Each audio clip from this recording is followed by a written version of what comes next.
Hello friends, and welcome back to another episode of Spilling Studio.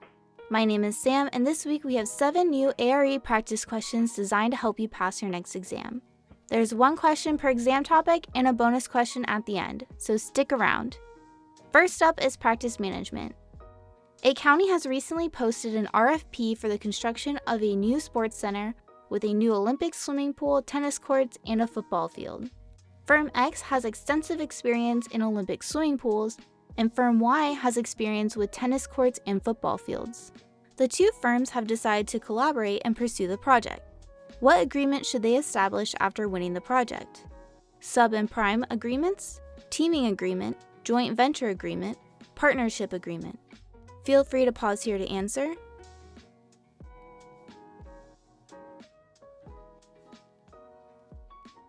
And our answer is joint venture agreement. Joint ventures, or JV, are used for firms to collaborate on a specific project.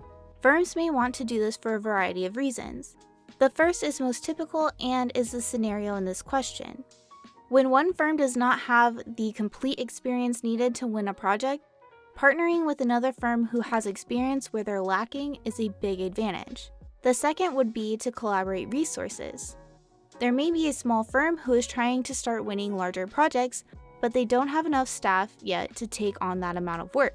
They can team up with a larger firm who has more staff to assist with production. Another reason is more strategic for marketing and client relations. There could be a firm that has a great relationship with a client like a city or other municipality, and another firm is looking to grow that relationship. They can partner up so the new firm can begin building a relationship with that client and hopefully win new jobs on their own in the future. And I just thought of a 4th reason. Firms may partner up to have a license in another state, which we've actually done at my firm. In this scenario, there may be a firm in California that wants to pursue a job in Florida, but they don't have a licensed architect in that state. Of course, they could always apply for a reciprocity, but that may take too long to receive in order to go after the specific project they want. So, they can partner up with a local firm who has a license in that state and who knows the local codes and requirements for the job. So, that's what joint ventures are. But why wasn't the answer a teaming agreement? Well, it comes down to the timing stated in the question. Yes, very picky. The question asked about after winning the project. That's a joint venture. Before submitting a bid for the project is when you form your teaming agreement. Sub and prime contracts are arranged so that there is a prime or lead firm and the second firm is sub. It's a similar contractual setup as an architecture firm with sub-consultants. Since this question said they would be collaborating and didn't mention a hierarchy, this would not be the best choice. And finally, a partnership agreement is more formal and only used if 2 firms plan to go after multiple projects together, not just one specific project. Now on to project management. An owner is looking to add an expansion to an existing high school. According to AIA document B101, who is responsible for developing the program? Owner, architect, contractor, construction manager, or AHJ? Pause here to answer.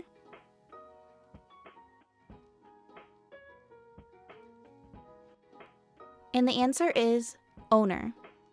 If you're working at an architectural firm right now, you may be thinking, but wait, we the architects make programs all the time, so why was an architect the answer? Well, you may have been doing so by providing a supplemental service. In AIA document B101, the very first paragraph under owner responsibilities notes that the owner is the one who provides the program. It also goes a little deeper and describes the information that the program needs to provide, like space requirements and relationships, flexibility, expandability, special equipment, systems, and site requirements. Essentially, when an architect and an owner start a project together, the owner should already know exactly what they want out of the project from a programming and goals perspective. As I mentioned earlier, programming is a supplemental service that the owner can add to the agreement if needed. Programming can be an extensive effort, so it is important that architects are paid fairly for this service. B101 gives you a whole list of these services, so please make sure you know these before your exams. I'm sure you're going to have a question or two on some of these. And link is in the description if you want to download a sample document. Next up is programming and analysis. An architect is working on space plans for a new office building. Which of the following will increase the building's efficiency the most? Having many small enclosed offices, designing a single-story building, using a single loaded corridor, having a central mechanical room on the first floor. Pause here to answer.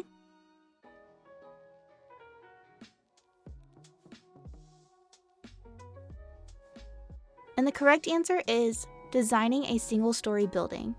To answer this, we first need to know how to calculate efficiency. Efficiency is the ratio of net area to gross area. This is an equation you need to memorize. The silly way that I used to remember this is that you don't want to see icky gross stuff, so you put it on the bottom. So feel free to use that. So to increase our efficiency, we want to increase our net area and decrease our gross icky area. Remember, net is our fun usable space, and gross is a space that we don't see or use, like stairs and interior partition thicknesses. Now that we know this, let's go through each of these answers. Having lots of small enclosed offices sounds great, but it's going to decrease your net area, which we don't want. Why? Because a bunch of small offices means more walls, which will decrease our usable area and therefore decreases our efficiency. Designing a single-story building will aid our efficiency since we don't have to have stairs, elevators, additional restrooms, mechanical rooms, electrical rooms, and so on. All of that vertical transportation and duplicated space would count towards our gross area. So it's better to design a one-story building when solely looking at efficiency. That is going to have the biggest impact of our 4 options on efficiency. Single-loaded corridors means you only access a space from one side of the hallway. This will negatively impact your efficiency because it is almost always likely that you're going to need a hallway somewhere else. And that extra hallway is going to count for your gross area instead of net. And finally, having a central mechanical room is a large space that is again counted towards gross area. Instead of taking up valuable space on the interior, mechanical units can be placed on the roof rather than an interior space, which would increase efficiency. Next up is project planning. An architect is working on laying out the elevator lobby for a new hotel with multiple floors and is trying to determine how many elevators will be needed. What is the maximum number of floors a single elevator can serve? 8 to 10 floors, 12 to 15 floors, 15 to 20, or 20 to 50 floors? Pause here to answer.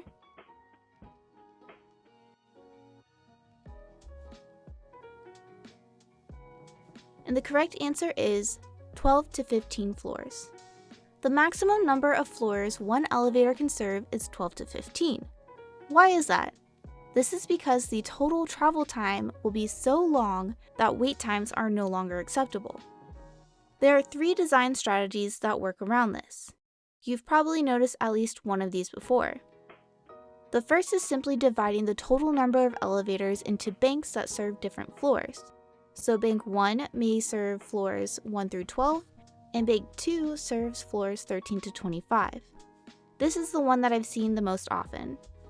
The second method is called the sky lobby. With this method, there's an intermediate lobby. For example, let's say you're trying to get to floor 25. You would enter at floor 1, exit at the sky lobby floor on floor 12, to transfer to another elevator that would then take you to floor 25.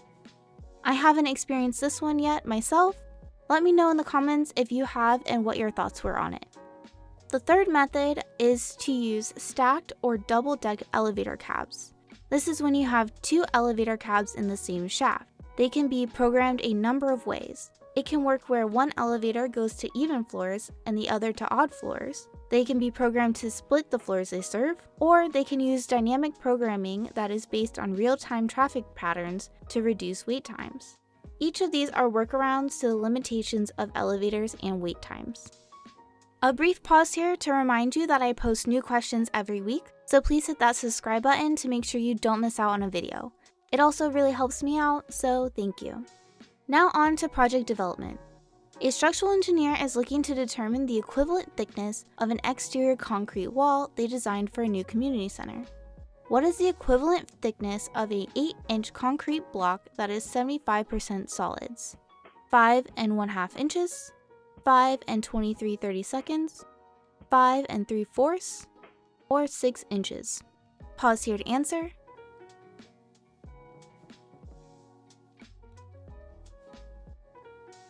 And the answer is 5 23/32 of an inch. So what in the world is equivalent thickness? Well, it is the measurement of the amount of concrete in a hollow core block. Or an easier way to think about it is it's how thick the concrete would be if there were no holes in it. And why do we care about this? We need to know the equivalent thickness because this number is often used when calculating the fire resistance of assemblies.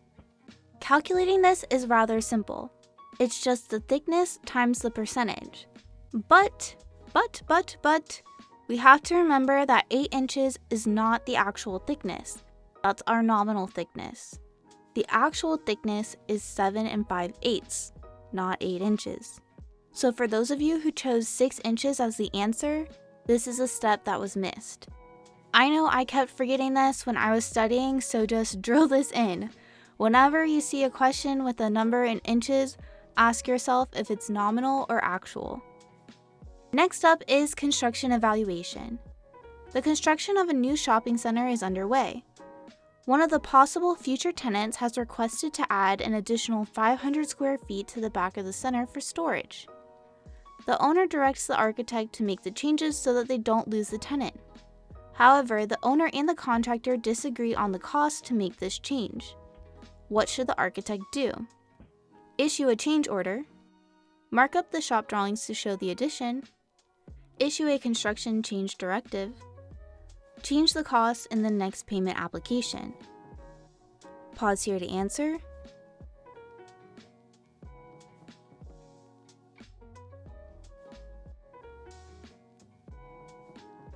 The answer is issue a construction change directive.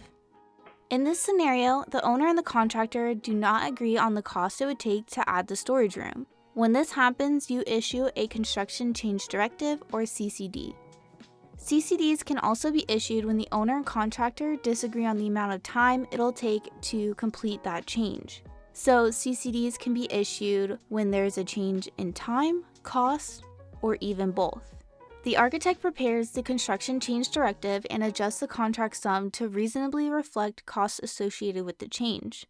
This proposed adjustment can be based on one of 3 methods, with a lump sum that adds up all the itemized costs, with unit prices that were previously agreed to, or with a mutually agreed percentage fee. If the contractor agrees with this prepared proposal, then the architect records the change as a change order. If the contractor disagrees, then the architect makes the appropriate adjustment to the price. Once this is recorded, the contractor can request payments for this additional work in their next payment application. A CCD puts a pin in the situation so that construction can continue. Under AIA document G714, the contractor must proceed with the work as described in the construction change directive in a timely manner. At the end of the job, if the contractor and owner still disagree, they can file a claim which is then resolved by the initial decision maker or by mediation or arbitration. And finally, our bonus question is, a sole practicing architect is looking to expand the firm and add on a team.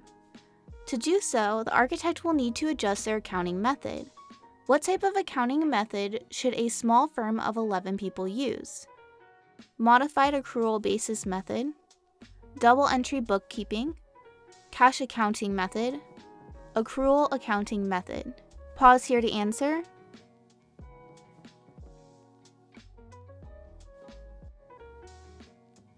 And the correct answer is modified accrual basis method. Let's start off with the simplest, which would be the cash accounting method. This method is typically used by single-person business, so in our question scenario, This is the method the architect is probably currently using. With this method, revenue and expenses are realized as soon as the business receives the cash or pays a bill. It's real time as a transaction's made. This method may be as simple as just having a dedicated checking account. So, as you may have expected, this is not a great choice for an 11-person firm.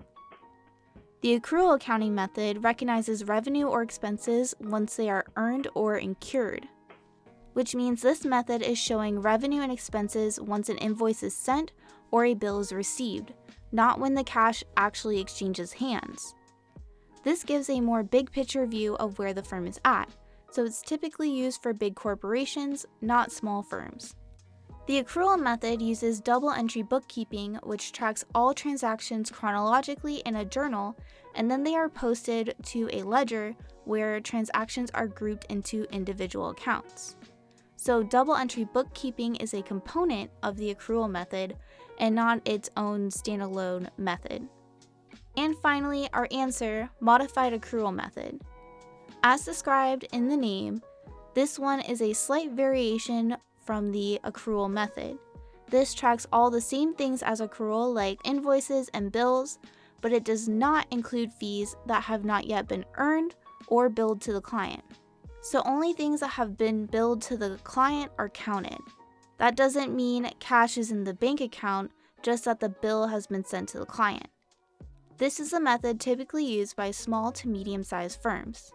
That's our questions for this week. Remember to check out the description for links to some of the AIA contracts covered in this video. I've also linked some of my favorite study books, so go check those out. Let me know in the comments what subject areas you're struggling with, and I'll do my best to cover it in the next video. Thank you all for joining. Please subscribe, and good luck on your next exam. You got this.